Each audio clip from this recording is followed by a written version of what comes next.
सुप्रभात बच्चों। आज हमको अपना पाठ पढ़ना है, पाठ 8 छात्रा पठति। और ये जो शब्द हैं ये लट लकार के प्रथम पुरुष के एक वचन के शब्द हैं। यानी कि लट लकार, पहले मैं लट लकार की आपको परिभाषा बता दूं।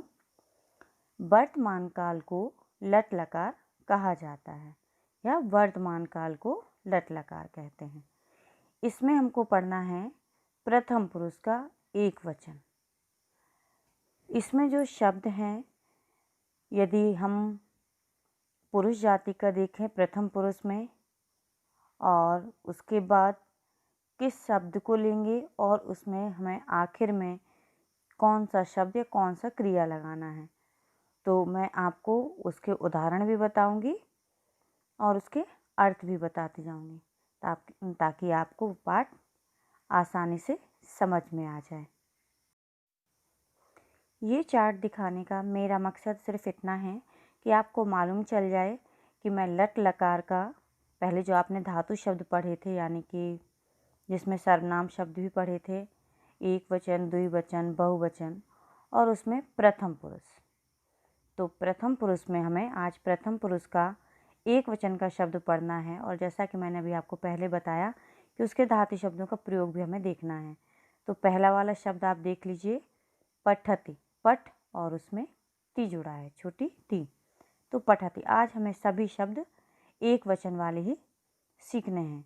तो यहाँ पर तो मैंने अभी आपको चार्ट में एक वचन बताया है। इसके अलावा मैं आपको अब एक एक वाक्य या एक एक शब्द के साथ पूरा सिखाऊंगी। अब इसमें आपको दिखाई दे रहा है, आप देखिए इसको, एषः छात्रा अस्ति। यह छात्र है या यह विद्यार्थी है। छात्रा पठति, विद्यार्थी पढ़ता है। अब इसको जब हम संज्ञा शब्दों को सर्वनाम में बदलेंगे तो एषा पठति, यह पढ़ता है। या तो आप ऐसा बोल सकते हैं कि छात्रा पठति, या बोल सकते हैं एषा पठति। इसके बाद दूसरा देखेंगे, सः बालकः अस्ति, वह लड़का है। बालकः चलति, लड़का चलता है। और उसके बाद देखिए, सः चलति, वह चलता है। यानी पहले संज्ञा शब्द का प्रयोग करके वाक्य बनाया गया है और उसके बाद सर्वनाम शब्द का प्रयोग करके वाक्य बनाया गया है। तो मैंने आपको इसके दोनों के ही अर्थ बता दिए। अब कुछ दूसरे उदाहरण देख लेते हैं और उनके शब्दों के अर्थ बता देते हैं। अब हम अपना शब्द देखते हैं। देखिए, अन्वेषा हसति, अन्वेषा हंसती है। ईशा हसति, यह हंसती है। अब इसमें आप शब्दों में अंतर देखिएगा। जैसे आपने पहले जो शब्द लिया था उसमें ईशा में विसर्ग था, तो ऐसे पढ़ रहे थे ईशा, यानी हा का उच्चारण आ रहा था। लेकिन यहाँ पर सर्वनाम शब्द क्या लिखा है, ऐसा, ईसा हसति। उसके बाद ये क्यों लिखा है, क्योंकि ये स्त्रीलिंग का शब्द है। अब हम दूसरा उदाहरण देखते हैं, क्रीडका धावति, यानी कि खिलाड़ी दौड़ता है। सह धावति, वह दौड़ता है। उसका अगला देखिए, अश्व खादति, घोड़ा खाता है। सह खादति, वह खाता है। तो इसमें आपने जो आप पूरी लाइन देख रहे हैं, एक बार गौर से देखिए इसको।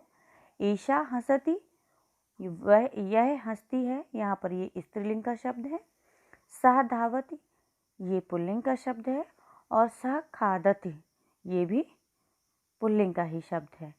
तो आपको ऐसे समझ में आ गया होगा कि ये पुल्लिंग वाले शब्द थे। इसके नीचे और भी शब्द दिए गए हैं, इनको भी आप पढ़ लीजिए और उसके बाद हम अगले उदाहरण देखते हैं। अब अगले में देखिए, आपको दिखाई दे रहा होगा, नायिका वदति, यानी कि नायक जो अभिनेता होता है वो बोलता है। ईशा वदति, यह बोलता है, ये भी पुल्लिंग शब्द है। वानरा कूदति, बंदर कूदता है। सह कूदति, वह कूदता है। कः तरति, कौन तैर रहा है। मत्स्य तरति, मछली तैर रही है।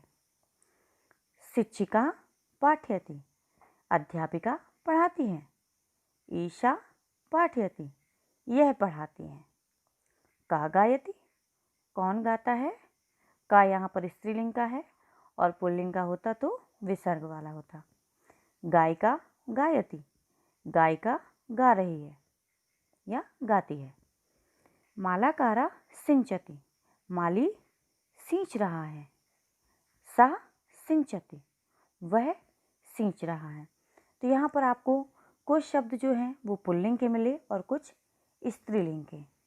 यहाँ पर सिर्फ इतना सिखाया जा रहा था कि वर्तमान शब्द में जो हम क्रिया शब्द का प्रयोग करते हैं वो कौन से हैं और धातु शब्द कौन से हैं।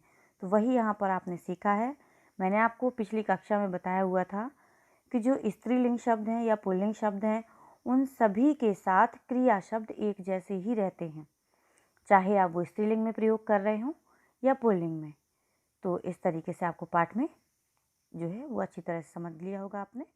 धन्यवाद।